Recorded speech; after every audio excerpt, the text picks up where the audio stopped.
Assalamualaikum warahmatullahi wabarakatuh. Saya Rintan Suci Rahmadani dengan NIM 1231022 dari Fakultas Tarbiyah dan Ilmu Keguruan di Institut Agama Islam Negeri Pontianak kelas 2D PGMI. Nah, sini saya akan menjelaskan tentang sejarah singkat Pondok Pesantren Miftahul Ulum Banyu Putih Kidul. Pondok Pesantren Ulum Banyu Putih Kidul atau yang dikenal dengan Pondok Banyu Putih atau PPMU Bakit merupakan pesantren yang sudah cukup tua di wilayah Kabupaten Lumajang. Secara legal, formal pesantren diresmikan pada tahun 1957 Masehi, tepat di utara Jalan Raya Surabaya Jember. Jurusan Tanggul, pesantren ini mulai dirintis sejak 78 tahun yang silam.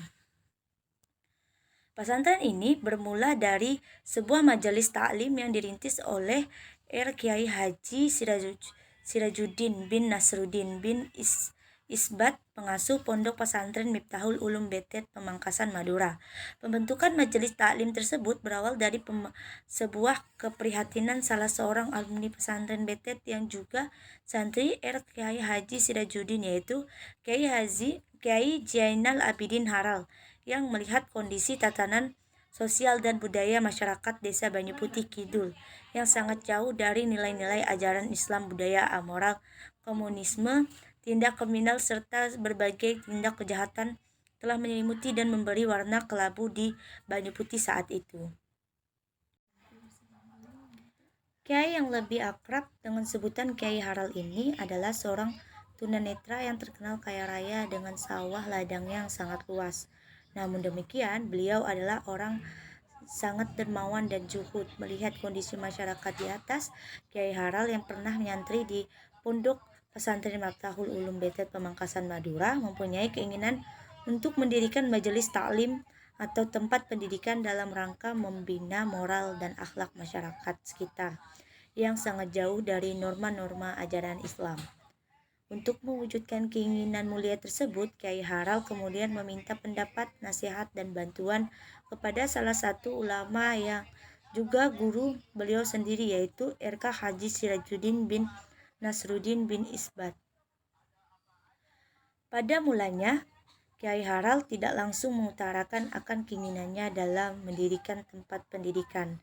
Namun, yang beliau utarakan adalah keinginannya untuk memungut salah satu putra Kiai Haji Sirajuddin, yaitu Kiai Haji Sirajuddin pun tidak langsung mengiyakan permintaan Kiai Haji Haral karena menurutnya anak bukan untuk dibagi-bagikan.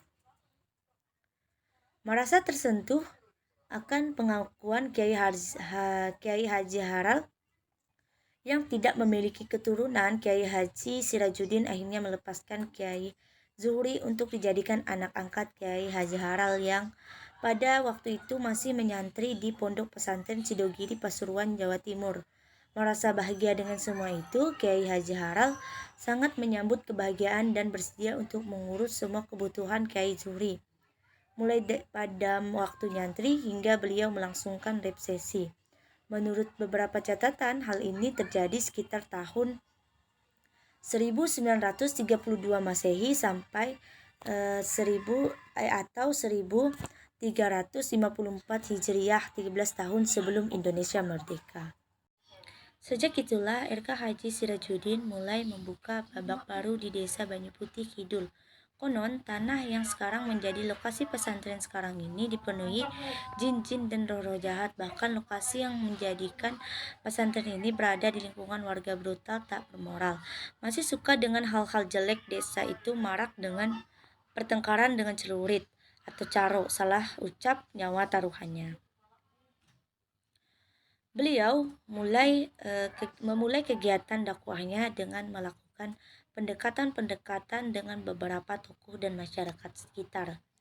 Dalam menjalankan dakwahnya, beliau dengan penuh keikhlasan, ketawaduan, tanpa kenal lelah rela mendatangi satu rumah ke rumah yang lainnya untuk menanamkan nilai-nilai tauhid dan ajaran Islam, sebagaimana yang pernah dicontohkan oleh Rasulullah SAW ketika memulai dakwah sirahnya kepada keluarga, sahabat, dan orang-orang dekatnya.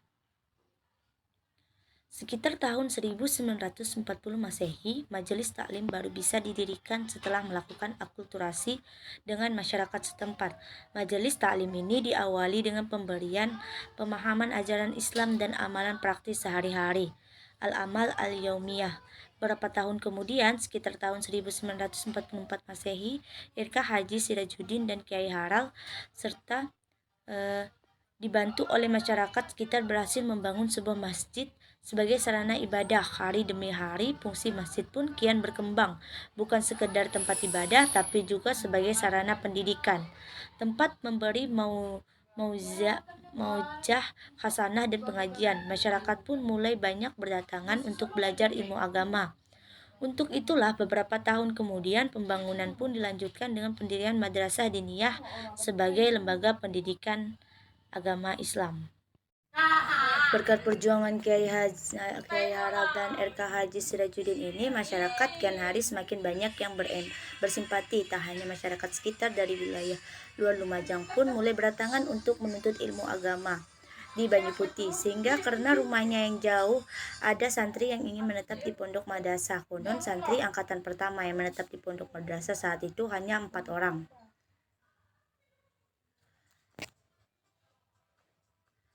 Seiring dengan bertambahnya waktu, santri pun kian bertambah banyak sehingga memerlukan perhatian penuh dan membutuhkan tenaga pengajar yang banyak pula. Untuk itu, RK Haji Sirajuddin yang tidak bisa menetap di Banyu Putih karena mempunyai tugas dari kewajiban sebagai pengasuh di pesantrennya, PP Miftahul Ulum Bate Pemangkasan mengutus Kiai Supyan Miftahul Arifin, salah satu santri seniornya, sebagai guru tugas untuk mengajar para santri dan masyarakat di Banyu Putih.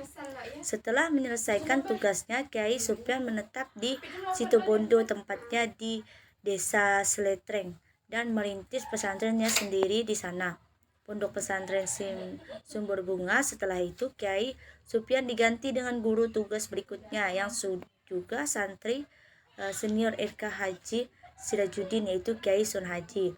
Di samping tugas mengajar, dua tokoh tersebut juga mendapatkan tugas khusus dari Kiai Haji Sirajuddin untuk menjadi pengasuh sementara di Banyu Putih, karena putra beliau, Lora Juhri bin Sirajuddin, yang dipersiapkan untuk menjadi pengasuh saat itu masih menempuh pendidikan di Pondok Pesantren Sidogiri Pesuruan, sehingga pada waktu itu pesantren Banyu Putih belum resmi didirikan karena belum ada pengasuh yang tinggal menetap di pesantren. Tugas-tugas pengasuh RK Haji Sirajuddin untuk sementara diganti oleh guru tugas baru pada tahun 1957 setelah RK Haji Juhri menyelesaikan studinya di pesantren Sidogiri dan kembali ke Banyu Putih. Maka Pondok Pesantren Miftahul Ulum Banyu Putih Kidul secara resmi didirikan dengan ditandai piagam resmi dari pemerintah Provinsi Jawa Timur. Hari demi hari, nama PPMU semakin terdengar di masyarakat luas. Banyak masyarakat tertarik untuk memondokkan anaknya di PPMU, sehingga jumlah santri pun kian bertambah dan meningkat saat itu. Pembelajaran kitab kuning pun masih dilaksanakan secara tradisional, yaitu metode wetonan dan bandongan. Namun dengan seiring dengan berjalannya waktu dan dengan semakin meningkatnya jumlah santri yang bertambah pesat, pengurus pesantren melihat bahwa metode pembelajaran wetonan dan bandongan dengan jumlah santri yang sangat banyak sudah mulai kurang efektif. Saat itu Madrasah Diniyah dikelola dengan manajemen sederhana dan menggunakan kurikulum lokal yang disusun oleh pihak pengurus pesantren. Pada awal berdirinya Madrasah Diniyah, RK Haji Juhri sebagai pemegang kebijakan tertinggi di pesantren menunjukkan Kiai Bait Suwaidi, salah satu menantunya, sebagai kepala Madrasah Diniyah pertama. Penamaan pesantren dan Madrasah Diniyah dengan nama Miftahul Ulum ini karena taf'ulan wa tabarukan, atau artinya mengharap berkah dari pesantren leluhurnya PP Miftahul Ulum PT Pemangkasan, pesantren kakeknya Kiai Haji Sirajuddin. PP Miftahul Ulum menyiapkan pesantren buyutnya Kiai Haji Nasruddin, dan juga nama Madrasah Miftahul Ulum PP Sidogiri, pesantren alma mater Kiai Haji Juhri. Sejak Kiai Haji Juhri kembali ke pesantren Miftahul Ulum sebagai pengasuh Kiai Haji Sunan Haji, kemudian menyerahkan kepemimpinan PPMU kepada Kiai Haji Zuhri. Tak lama kemudian, atas saran dan bantuan dari RK Haji Zuhri, Kiai Sunan Haji, beliau merintis pendirian pesantren baru yang tak jauh dari PPMU, yaitu di Desa Banyu Putih Lor, yang kemudian dikenal dengan nama Pondok Pesantren Radiatul Jadid, yang sehingga saat ini tetap eksis. Dalam beberapa tahun kemudian, pesantren Miftahul Ulum di bawah asuhan RK Haji Zuhri semakin berkembang, jumlah santri pun kian hari semakin meningkat pesat, dan santri dari berbagai daerah luar wilayah Lumajang pun mulai berdatangan sehingga membutuhkan penambahan asrama santri yang semakin banyak pula. Selanjutnya, pada periode kepemimpinan RK Haji Muhammad Thaib inilah lembaga pendidikan yang ada di bawah naungan PPMU mulai dikembangkan, tidak hanya meliputi pendidikan diniyah saja, tapi juga membuka pendidikan formal dari tingkat ibtidaiyah atau SD sampai tingkat aliyah atau SMA. Pada tahun 1983, PPMU berhasil membuka dan mendirikan lembaga pendidikan formal setingkat SLTP, yaitu MTS Miftahul Ulum. Setahun kemudian, yaitu pada tahun 1984, PPMU berhasil mendirikan MI Miftahul Ulum setelah berhasil meluluskan siswa angkatan pertama dari MTS. Maka untuk menampung lulusnya pada tahun 1986, PPMU kemudian mendirikan Madrasah Aliyah Miftahul Ulum.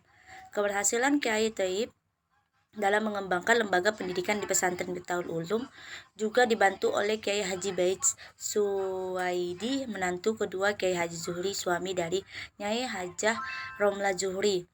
Dua tokoh ulama wirai dan zuhud tersebut bahu-membahu dan saling bersinergi dalam mengasuh dan membina santri PP Miftahul Ulum, serta meletakkan dan membangun manajemen pendidikan yang kokoh dan adaptif terhadap perkembangan zaman. Di era kepemimpinan RK Haji Muhammad Thaib dan Kiai Haji Baits ini pula, manajemen pesantren mulai dibenahi dan ditata dengan rapi dan profesional dengan dibentuknya sebuah yayasan yang tidak hanya bergerak di bidang pendidikan saja, tetapi juga bergerak di bidang sosial dan dakwah. Yayasan tersebut kemudian diberi nama Yayasan Sosial, Pendidikan dan Dakwah Islami Miftahul Ulum, dengan akte notaris Haji Abdul Wahid Zainal, yang kemudian namanya dirubah menjadi Yayasan Miftahul Ulum dengan akte notaris Haji Abdul Wahid Zainal SH nomor 1 tahun 2010. Nah, selanjutnya pada tahun 1990, RK Haji Muhammad Thaib Rafi'i dan Kiai Haji Baits menyerahkan kepemimpinan PPMU kepada RK Haji Muhammad Husni Zuhri, putra bungsu RK Haji Zuhri bin Sirajuddin, yang telah selesai menempuh studinya di Mekah Al-Mukarramah di bawahan pimpinan tokoh Al-Alamah Hadratus Syekh Ismail bin Zain Al-Yamani. Kepemimpinan RK Haji Muhammad Husni Zuhri ini merupakan periode generasi pengasuh yang ketiga. Sejak tahun 1990 hingga sekarang, di bawah asuhan RK Haji Husni Zuhri, PPMU terus melakukan upaya-upaya pengembangan dan peningkatan pembentukan fisik untuk menyediakan sarana dan prasarana pendidikan terus dilakukan, seperti laboratorium bahasa, laboratorium komputer, ruang workshop, poskestren atau pos kesehatan pesantren. Di bawah asuhan RK Haji Muhammad Husni Zuhri ini pula, PPMU berhasil membangun gedung madrasah baru dengan kapasitas 12 lokal dan beberapa perkantoran. Bahkan pada tahun 2013 Masehi kemarin berhasil mendirikan dan membuka sekolah tinggi yang diberi nama Sekolah Tinggi Ilmu Syariah atau STIS, yang diresmikan oleh Syekh Muhammad bin Ismail Az-Zain Al-Yamani, tokoh ulama dari Makkah Al-Mukarramah, pada 7 Syahban 1430 Hijriah. Dari sejarah perjalanan panjang PPMU hingga kini, kepemimpinan PPMU dapat dibagi menjadi dua masa periode, yaitu masa rintisan dan masa pasca diresmikan. Berikut adalah para masyaikh Pondok Pesantren Miftahul Ulum dari sejak berdirinya sampai sekarang. Masa rintihan 1932 sampai 1957, Kiai Haji Sirajuddin bin Nasruddin 1932 sampai 1944 Masehi. Kiai Haji Supyan dan Kiai Haji Sun Haji 1944 sampai 1957 Masehi. Pasca PPMU diresmikan 1957 sampai sekarang, Kiai Haji Zuhri bin Sirajuddin 1957 sampai 1982 Masehi. Kiai Haji Muhammad Thayyib Rafi'i dan Kiai Haji Bait Subaidi 1982 sampai 1990 Masehi. Kiai Haji Muhammad Husni Zuhri 1990 hingga sekarang. Mungkin itu saja materi yang bisa saya sampaikan tentang sejarah pesantren di Jawa Timur, yaitu pesantren Miftahul Ulum. Sekian dari saya, wabillahi taufiq wal hidayah. Wassalamualaikum warahmatullahi wabarakatuh.